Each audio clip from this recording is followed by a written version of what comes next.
Oh, hello, welcome back. What we got going on here is a learning target for today. And it's I will be able to examine a prompt in a TDA exemplar. Please take a moment to write that down in your notebook right now.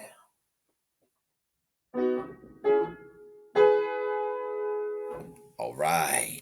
Now, you're going to take the pencil, you're going to put it all the way on black.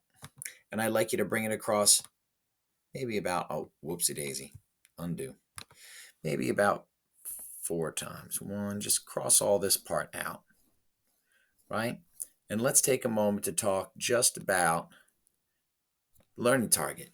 A prompt is something that tells you to do something or asks you to do something. In this case, the prompt will be a TDA. The exemplar, and you can head over to this and highlight that word exemplar real quick.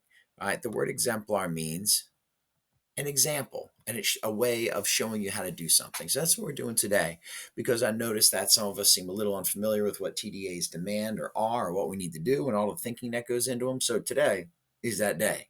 Now switch over to an eraser, please, and make the eraser full size. Now that you got the full size eraser, take a moment and let's erase this side here and reveal some of what we did earlier in the week. There she is. The woman who told this week's story, the wife of Bath.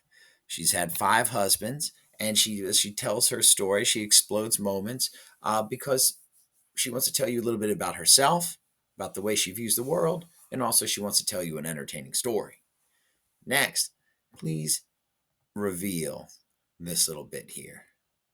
Oh, it's like a scratch lotto ticket, right? We talked about exploded moments. Those are moments that the wife of Bath told the story, but she would take her time with certain parts, right?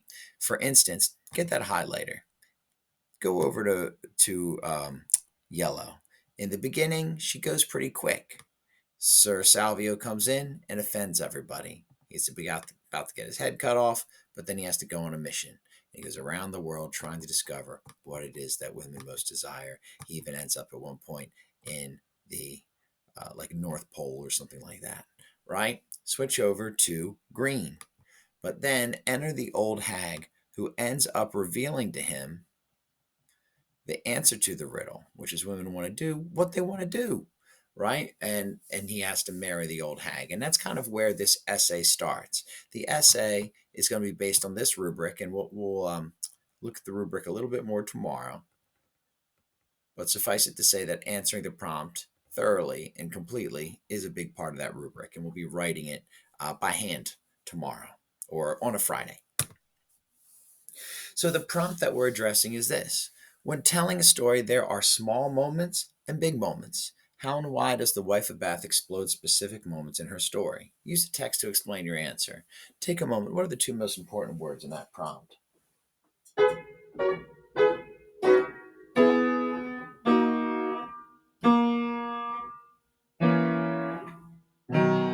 Oh, yeah. So hopefully you chose 2 important parts, 2 important words. Next, let's reread part of the story. This is from towards the end, after he realizes that he's going to survive. Suddenly, the old crone comes to collect her husband. As we read, we're going to look for a connection. We're going to find a part that seems important. We're going to mark what something has to do with the question about, right? What's something we could ask a question about? And finally, what connects today's learning, that check mark. The old forest crone. Her legs were as thin and knobbled as a chicken's. Here and there she had hair, but it grew only where it should not. What in the world could that look like? Is my question. The ladies of the court put their handkerchiefs to their mouths and gave little cries of distaste. I told this fair knight the answer, and in return he promised to marry me. Don't look so surprised to see me, sweetheart. I jumped up behind you as you put on your shirt. I did not want to delay our marriage by so much as a single day. In a gesture of wild despair, Sir Salvio threw himself headlong at King Arthur's feet. Lord, be merciful and cut off my head here and now, for life will be worse. This life will be worse than death if I have to marry this, sir. The queen's voice was loud and forbidding.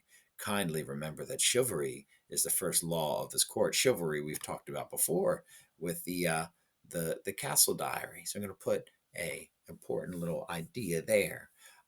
There's a connection here, right? There's some connections between exaggeration, just cut off my head, and the silly description of her, which is where the hair is growing where it should not. That connection between like death and humor and ugliness, right? Um, Big part of the appeal of the story. Now we're looking for the exploded moment. Well, look no further than this hilarious description of the chicken legged knobbled, bad hair growing crone. All right, so please make sure that you've annotated like me. All right, just a quick reminder of the story. Now, what we're going to do is I'm going to hand out a TDA exemplar, right? And what I need you to do is to put that on the order. Put those white squares in the order that you see there on the right. Take a moment and make a column that looks like that now. Go ahead. Noise. Now that you've got prompt, then thesis, then topic sentence, then context, then quotation, then explanation, right? We are going to take a moment and try and match the left side to the right side, match the gray to the parts on the right. What part goes with which? I'll give you one clue. The thesis and topic sentence, there's an indent. Go ahead now and match them up with your group.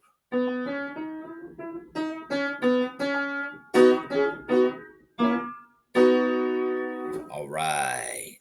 Take a moment here and look at the answer, right? It starts with the prompt there at the top. Then we got the indent, like I told you about. The wife of Bath explodes the hag's bedroom entrance, courtroom entrance, Sir Salvio's wedding night, and Sir Salvio's encounter with a beautiful fairy.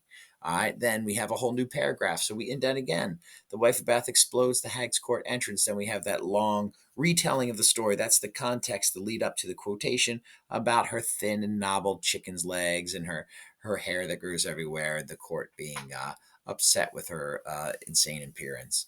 And then, boom, we've got the explanation of that blue quote, right? The blue quote is explained here by this purple explanation. There's a this noun verb sentence, there's an if and then sentence, if and then, and an important sentence. Now, what do we need to do now? Well, we got to take a second look at that prompt, which is when telling a story, there are small moments and big moments. How and why does the wife of Bath explode specific moments in her story? Use the text to explain the answer. So, what we need to do first is highlight the part that's asking us to do something, and we're going to highlight it yellow. How and why does the wife of Bath explode specific moments in her story? Right? Well, we have to get rid of those question words. So I'm going to take a line and put it through how and why. And I'm going to get rid of the does too. Now, let's see what it looks like when I type it up here. Whoopsie daisy. The wife of Bath. Oops. Explodes. And instead of saying specific moments, I would say the 3 different moments that I'm choosing to explore. Explodes 1, 2, 3. And it also asked how and why to entertain her listeners, or the pilgrims, you could put, right? And then number 1 will go here. Number 2 will go here, and number 3 will go there. Each time explaining what the exploded moment is, and then explaining why she told it. Right? That's for each one. And then at the end, for your last paragraph, all you have to do is rewrite your thesis. So what might this look like? Let's take a look at the example. All right, let's look at a body paragraph together that matches that same prompt. When telling a story, there are small moments and big moments. How and why does the wife of Bath explode specific moments in her story? Use the text to explain your answer. Well, let's go ahead and turn on the highlighter, get that mustard yellow cooking, and let's highlight the part that is asking us to do something. How and why does the wife of Bath explode specific moments in her story? Right? So the wife of Bath, there she is. There she is there. Explodes the hag's court entrance. There's the hag there, and there she is coming into court to entertain her listeners. So Sir Salvio enters Camelot. Well, let's turn to blue. And there's that Camelot there. Put a blue dot on that picture there. Sir Salvio enters Camelot and immediately kisses a woman. That's what happens there. This infraction almost has him killed at King Arthur's court. There he is about to get his head chopped off. But Queen Guinevere gives him a year to answer the riddle. What do women most desire? And after a year of searching, he returns to be executed. So here's his year of searching. We go very quick through that entire year. We keep it going quick, and then we slow it down for a moment here when he visits the North Pole. But then, boom, we meet this old hag. After years of searching, he returns to be executed. An old crone meets him and helps him to clean his shirt. And while talking, she gives him an answer to the riddle in exchange for his promise to marry her. After he successfully answers the riddle, the old hag shows up immediately after the Wife of Bath story is exploded for a wonderfully gross moment. Switch on over to green. Her legs were as thin and knobbles as a chicken's, and here and there she had hair, but, it grew only where it shouldn't. The ladies of the court put their handkerchiefs to their mouths and gave little cries of distaste. Why did the Wife of Bath, who I'd like you to put a little yellow circle around right now, she's down here, why did she decide to explode this specific moment? Highlight that moment in green. The quotation.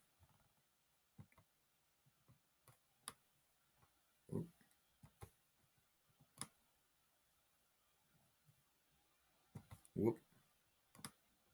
Well, switch on over to purple.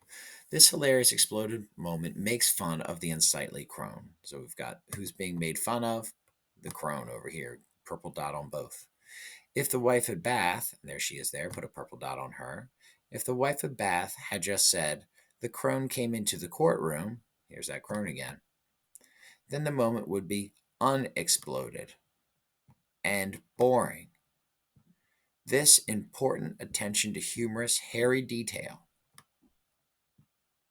shows that the narrator, the wife of Bath, there she is again, is endeavoring to entertain the other pilgrims. So that's what a body paragraph looks like. That's what an answer looks like to a TDA question, right? It's involving, but you got to make sure you take care of all those different steps. What steps are those? They are these: prompt, thesis, topic sentence, context, quotation, this noun verb, right? Starting with the prompt.